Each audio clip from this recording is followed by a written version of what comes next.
Have you ever watched a game and thought, there's no way that just happened?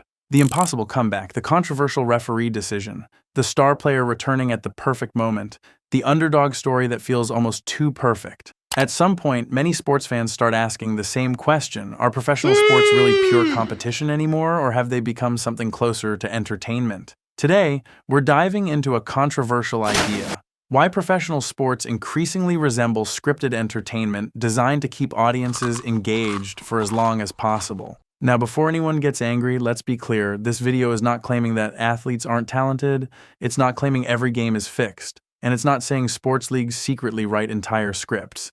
Instead, we're exploring how modern sports have evolved into a form of entertainment where drama, storylines, and audience retention have become just as important as the game itself, and once you see it, it's difficult to unsee. For most of human history, sports were simple: two individuals, two teams, one objective, find out who is better, the outcome was all that mattered. People watched because they wanted to know who would win. But modern sports operate in a completely different environment. Today, sports compete against Netflix, against YouTube, against TikTok, against video games, against every form of entertainment imaginable. Winning is no longer enough. Leagues need something else. They need attention. And attention is becoming the most valuable resource in the world. Think about how sports are marketed today. The game itself is often secondary. What gets promoted? Rivalries, personalities, controversies, redemption arcs, dynasties, underdogs, villains, heroes, in other words, stories. The same storytelling principles used by Hollywood are now used by sports leagues. Before a championship game, broadcasters don't spend hours discussing strategy. They tell stories, they show emotional documentaries, family struggles, career setbacks, historic rivalries. The goal is simple: get you emotionally invested, because people don't just watch games, they watch stories. Why drama generates more money? Imagine a championship game that ends in a blowout. One team dominates from start to finish. Technically, that's a fair competition, but from a business perspective, it's a disaster. The most profitable games are often the closest games, the games that keep viewers watching until the final seconds, the games that create tension, uncertainty, suspense, because every additional minute of attention generates value. More advertisements, more sponsorship exposure, more social media discussion, more engagement, more revenue. Sports organizations understand this, and their incentives increasingly align with maximizing viewer attention, not simply determining the best team. Every season needs a storyline: a defending champion, a rising superstar, an aging legend, a surprise contender, a comeback story, a bitter rivalry. Notice something? These are not sports concepts, these are storytelling concepts. Fans aren't just following scores anymore, they're following characters. A league with compelling narratives becomes far more valuable than a league with random outcomes. Stories create emotional attachment, and emotional attachment creates loyal viewers. Social media has changed everything. Years ago, a game ended when the final whistle blew. Today, the conversation never stops. Fans debate referee decisions, analyze player interviews, create theories, share clips, argue online, generate millions of views. The game becomes content. And controversy often generates more engagement than excellence. A perfect performance might trend for a day.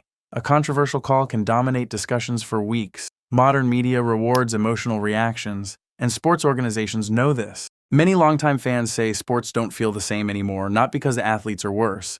In many cases, athletes are better than ever. The difference is the presentation, the production, the storytelling, the constant focus on narratives.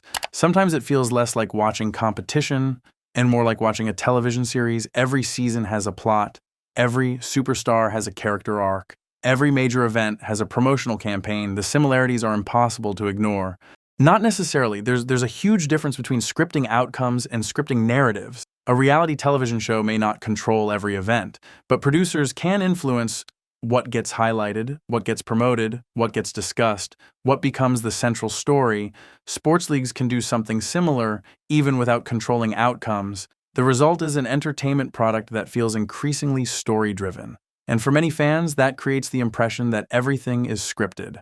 At the heart of all this is one simple reality: sports are no longer just competitions, they're billion-dollar entertainment businesses. Broadcasters invest enormous amounts of money, sponsors invest enormous amounts of money, streaming platforms invest enormous amounts of money. Everyone involved wants one thing: your attention. The longer they keep it, the more valuable the product becomes. This creates a powerful incentive to maximize excitement, drama, and engagement, even if that means emphasizing entertainment over competition. As technology advances, this trend may become even stronger, more behind-the-scenes content, more player documentaries, more personalized storylines, more social media integration, more focus on personalities rather than teams. The line between sports and entertainment could continue to blur, not because competition disappears, but because competition alone is no longer enough. The modern audience expects a story, a spectacle, an experience, and sports organizations are adapting to that reality. So are professional sports scripted? Probably not in the way many people imagine, but are they increasingly designed as entertainment products built to maximize engagement? That's much harder to deny. Modern sports don't just sell competition, they sell narratives, emotion, drama, suspense, and above all, attention. Because in today's world, attention is the most valuable trophy of all. And the longer you keep watching, the more valuable you become. If you enjoyed this video, don't forget to like, subscribe, and let me know in the comments. Do you think professional sports are becoming entertainment first and competition second? Or is this just how sports have always worked? Thanks for watching.